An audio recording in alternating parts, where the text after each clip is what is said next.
అందరికీ hi. So ఇవాల్టి reading ఏంటి అని అంటే కుంభరాశి వారికి అంటే అక్వేరియస్ అని కూడా అంటాం మనం ఇంగ్లీష్‌లో. సో కుంభరాశికి ఈ కమింగ్ వీక్ ఎలా ఉండబోతుంది అనేది మనం ఇప్పుడు మెసేజెస్‌లో చెక్ చేయబోతున్నాం. అండ్ ఇది టైమ్‌లెస్ రీడింగ్ అండి. సో ఈ రీడింగ్ మీకు ఎప్పుడైతే మీ కళ్ళ ముందుకొస్తుందో అప్పటి నుంచి ఆ కమింగ్ వీక్‌కి ఈ మెసేజెస్ అని అర్థం. అండ్ ఇది జనరల్ రీడింగ్ కాబట్టి అందరికీ రెజొనేట్ అవ్వాలని ఏం లేదు. అండ్ మీకు నా వీడియోస్ కానీ నచ్చినట్లయితే లైక్ చేయండి. అండ్ మీరు నా వీడియోస్ లైక్ చేయడం వల్ల అవి ఎక్కువ మందికి రీచ్ అవుతాయి అన్నమాట. మీకు ఎక్కడైనా ఈ వీడియో కనెక్ట్ అయినట్లయితే ఖచ్చితంగా నాకు కామెంట్ సెక్షన్లో తెలియజేయండి. I feel so happy for that. Okay, universe please give me accurate reading. Universe, కుంభరాశి వారికి కమింగ్ వీక్ ఎలా ఉండబోతుందో చూపించండి. యూనివర్స్, కుంభరాశి వారికి కమింగ్ వీక్ ఎలా ఉండబోతుందో చూపించండి. యూనివర్స్, కుంభరాశి వారికి కమింగ్ వీక్ ఎలా ఉండబోతుందో చూపించండి. Universe, please give me 2 more cards. Universe,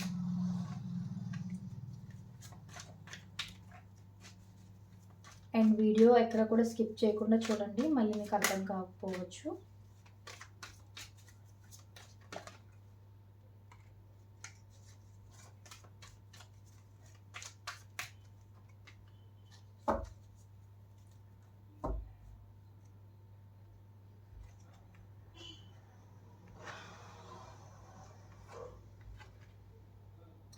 so first message ఏంటి అని అంటే కుంభరాశి వారు మీరు ఈ కమింగ్ వీక్లో ఎక్కువ డబ్బుల గురించి, స్టెబిలిటీ గురించి ఎక్కువ ఆలోచించే ఛాన్సెస్ ఉన్నాయి.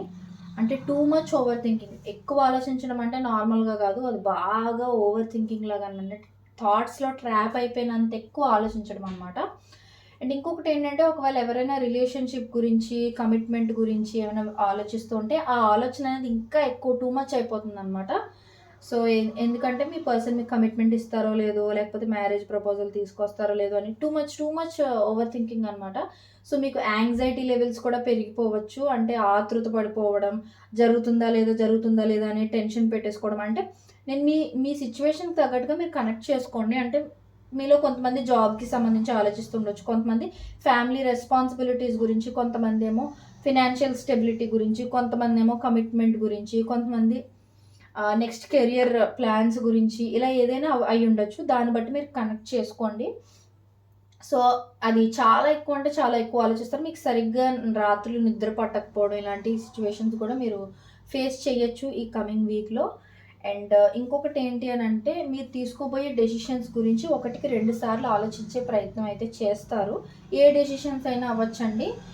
అవి కెరియర్ గురించి అయినా, ఫ్యామిలీ రిలేటెడ్ అయినా, లేకపోతే ఫ్యూచర్ గురించి అయినా, నెక్స్ట్ ఎడ్యుకేషన్ గురించి అయినా, డబ్బులకి సంబంధించి ఏదైనా అవ్వచ్చు. అది మీరు ఎలా కనెక్ట్ అయితే అలా కనెక్ట్ చేసుకోండి. సో టూ మచ్ బాగా ఎక్కువ ఆలోచించి డెసిషన్స్ తీసుకోవాలి, అటు ఇటు అన్నట్టుగా ఉండకూడదు అన్నట్టుగా బాగా ఆలోచించి నిర్ణయం తీసుకునే ప్రయత్నం అయితే చేస్తారు. అండ్ ఇంకొకటి ఏంటి అని అంటే ఆల్రెడీ నేను ఇక్కడ చెప్పా కదా, కొంతమంది మీరు ఏ విషయం గురించి అయితే ఎక్కువ ఆలోచిస్తున్నారో ఆ విషయం పాజిటివ్ అవుట్‌కమ్ అయితే ఉందండి. ఫర్ ఎగ్జాంపుల్ మీరు రిలేషన్‌షిప్ గురించి, కమిట్మెంట్ గురించి లాంగ్ టర్మ్ ఉంటుందా లేదా ఈ రిలేషన్‌షిప్, కమిట్మెంట్ అనేది అవతల పర్సన్ ఇస్తారా లేదా అంటూ మీరు భయపడుతూ ఉంటే ఖచ్చితంగా కమిట్మెంట్ అనేది వచ్చే ఛాన్సెస్ ఉన్నాయండి. బట్ మీరు ఓవర్ థింకింగ్, అనవసరమైన థాట్స్ పెట్టుకోవడం మానేస్తే ఖచ్చితంగా ఇంకా త్వరగా మీ లైఫ్‌లోకి కమిట్మెంట్ అనేది వచ్చే ఛాన్సెస్ ఉన్నాయి. అండ్ మీలో కొంతమందికి ఎవరైతే కెరియర్‌లోని గ్రోత్ ఉండట్లేదు, డబ్బులు ఎక్కువ సంపాదించలేకపోతున్నాం అన్నట్టుగా, ఫైనాన్షియల్‌గా ఎప్పుడు సెటిల్ అవుతారు అన్నట్టుగా వెయిట్ చేస్తూ టూ మచ్ ఓవర్ థింకింగ్ చేస్తూ ఉంటే, మీరు ఆ ఓవర్ థింకింగ్ అనేది తగ్గిస్తే మీరు అనుకున్న దానికన్నా తక్కువ టైంలోనే మీరు ఆహ్, ఎక్కువ మనీని ఎర్న్ చేసుకునే పొజిషన్‌కి వెళ్ళే ఛాన్సెస్ అయితే చూపిస్తుంది. అండ్ మీలో ఎవరైనా ఫ్యామిలీ రెస్పాన్సిబిలిటీస్ అవి మోస్తూ ఉంటే, ఈ రెస్పాన్సిబిలిటీస్ అన్నీ సక్రమంగా నేను నెరవేర్చగలనా లేదా అన్నట్టుగా మీరు ఆలోచిస్తూ ఉంటే, ఖచ్చితంగా మీరు ఆ ఓవర్ థింకింగ్ పక్కన పెడితే ఖచ్చితంగా అవి మీరు నెరవేర్చగలరు. మీకు ఆ స్కిల్, మీకు ఆ ఎబిలిటీ ఉంది. బట్ ఏంటి అని అంటే మీరు ఫినాన్షియల్ సిట్యుయేషన్ గురించి చాలా ఎక్కువగా ఆలోచించేస్తున్నారు అన్నట్టుగా కనిపిస్తుంది. ఎందుకు అనంటే మీరు భయపడిపోతున్నారనమాట. అంటే ఇలా జరగకపోతే, ఇప్పుడు అనుకున్నట్టుగా జరగకపోతే సిట్యుయేషన్ ఏంటి? ఆ తర్వాత పరిస్థితి ఏంటి? ఫ్యామిలీ ఏమైపోతుంది? అన్నట్టుగా మీరు టూ మచ్ థింకింగ్ అనేది చేసేస్తున్నారు. But don't do thought. And coming వీక్లో మీరు ఫినాన్స్ అదే మీ కెరియర్ని అండ్ పర్సనల్ లైఫ్ని ఈక్వల్గా బ్యాలెన్స్ చేసుకోవడానికి చాలా వరకు ట్రై చేస్తారని చూపిస్తుంది. అండ్ మీరు ఏదైతే ఎఫర్ట్స్ పెడుతున్నారో ఇప్పటి వరకు, ఏదైతే గ్రోత్ కోసం మీరు వెయిట్ చేస్తున్నారో, అందులో మీ పేషెన్స్ని యూనివర్స్ అనేది టెస్ట్ చేస్తుందండి. అంటే మీరు అనుకుంటున్న టైంకి మీకు ఎక్స్పెక్ట్ చేసిన రిజల్ట్స్ రాకపోవడం వల్ల మీరు కొంచెం డిసప్పాయింట్ అయ్యి అలా ఓవర్ థింకింగ్ చేస్తూ ఉండిండొచ్చు. బట్ ఇక్కడ ఏంటి అని అంటే, మీరు ఎంత పేషెంట్గా ఉంటే అంత ఎక్కువ మంచి రిజల్ట్ అనేది మీకు వస్తుంది అనేది చూపిస్తుంది. అండ్ కమింగ్ వీక్లో మీరు మీ క్లోజ్ ఫ్రెండ్స్ని ఎవరినైనా కలవడం కానీ, లేకపోతే మీరు మీ క్లోజ్ ఫ్రెండ్ కానీ మీ పార్ట్నర్తో ఎవరితోనైనా విడిపోయి ఉంటే మీకు రీయూనియన్ జరిగే ఛాన్సెస్, అంటే రీకన్సిలియేషన్ అనేది జరిగే ఛాన్సెస్, మళ్ళీ మీరు రీకనెక్ట్ అయ్యే ఛాన్సెస్ చూపిస్తున్నాయి. లేదు అని అంటే మీలో ఇంకొంతమందికి ఏంటి అని అంటే ఫ్యామిలీ ఫంక్షన్స్ కానీ, బర్త్డే పార్టీస్ కానీ, లేదా కాలేజ్ గెట్ టుగెదర్స్ కానీ, లేదా స్కూల్ గెట్ టుగెదర్స్ కానీ, ఇలాంటివి ఏమైనా అంటే ఒక కమ్యూనిటీ గ్యాదరింగ్ లాగా ఏదైనా జరగవచ్చు. అంటే క్లోజ్ పీపుల్తో మాత్రం మీరు గ్యాదరింగ్ అనేది చేసుకుని మంచి టైం చిల్ అవుతూ మంచిగా ఎంజాయ్ చేసే టైం అయితే ఉందని చూపిస్తుంది. అండ్ ఇక్కడ ఏంటంటే fate is playing a role అనమాట. సో ఏంటంటే మీరు సిచ్యువేషన్స్ని ఎంత మీ చేతిలోకి లాక్కోవాలి అని అన్నా అవ్వదు. ఎందుకు అని అంటే ఇది ఫేట్, ఇది డెస్టినీ టైం అనమాట. సో ఎలా రాసి పెట్టుంటే అలా జరుగుతుందని అంటారు కదా, ఆ టైం నడుస్తుంది ప్రస్తుతం మీ లైఫ్లో ఈ కమింగ్ వీక్. సో మీరు అనుకున్న దానికన్నా యూనివర్స్ మీకు ఏమైతే ప్లాన్ చేస్తుందో అది జరిగే ఛాన్సెస్ ఎక్కువ ఉంటాయి అన్నమాట. బట్ మీరు ఎంత పాజిటివ్గా అయితే ఆలోచిస్తారో అంత మంచిది. ఆ ఓవర్ థింకింగ్ అసలు మీ మెంటల్ హెల్త్కి అస్సలు మంచిది కాదు.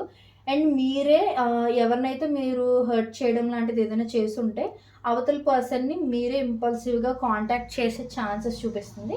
లేదు మిమ్మల్ని వేరే వాళ్ళు హర్ట్ చేయడం, దూరం పెట్టడం అలా చేసుంటే అవతల పర్సన్ మీకు ఇంపల్సివ్గా అంటే సడన్గా ఆలోచన లేకుండా ఆతృతగా మెసేజ్ పెట్టడమో, లేకపోతే మిమ్మల్ని మీట్ అవ్వడం ఇలాంటిది ఏదైనా జరగచ్చు అనమాట. అండ్ ఇన్ కేస్ రిలేషన్షిప్స్లోనైనా సరే ఆర్ కెరియర్ విషయంలోనైనా సరే మిస్ అయిపోయిన ఆపర్చునిటీస్ గురించి కానీ, పాస్ట్లో జరిగిన మిస్టేక్స్ గురించి కానీ పదే పదే ఆలోచిస్తుంటే అనవసరంగా మీరు అనుకున్నది అంత ఈజీగా సాధించలేరు రిలేషన్షిప్లోనైనా కెరియర్లోనైనా సరే. సో ఎప్పుడు జరిగిపోయింది అప్పుడే వదిలేసి ఫ్యూచర్ గురించి మాత్రమే మీరు ఫోకస్ పెట్టండి. అండ్ ప్రెజెంట్లోనే లివ్, అంటే you have to live in the present అనమాట. మీరు ఏంటంటే టూ మచ్ ఫ్యూచర్ గురించి ఓవర్ థింక్ చేసేసి సగం టైం వేస్ట్ చేసుకుంటున్నారు. అండ్ జరిగిపోయిన వాటి గురించి రిగ్రెట్ అవుతూ బాధపడుతూ నో యూజ్. ఎందుకు అని అంటే జరిగిపోయింది మనం మార్చలేము. సో జరగాల్సిన దాని మీద మీరు ఫోకస్ చేసి మీరు కోల్పోయిన దానికన్నా ఇంకా మీ చేతిలో ఏం మిగిలింది అనే దాని మీద మీరు ఫోకస్ చేస్తే మంచిది అని యూనివర్స్ అయితే చెప్తుంది. సో ఇది ఇవాల్టి రీడింగ్. మీకు నచ్చినట్లయితే like, share and subscribe to my channel. ఈ రీడింగ్ ఎక్కడైనా ఏ పాయింట్ అయినా మీకు కనెక్ట్ అయ్యి ఉంటే ఖచ్చితంగా నాకు కమెంట్ సెక్షన్లో తెలియజేయండి. I love to see that comment from you. Thank you so much.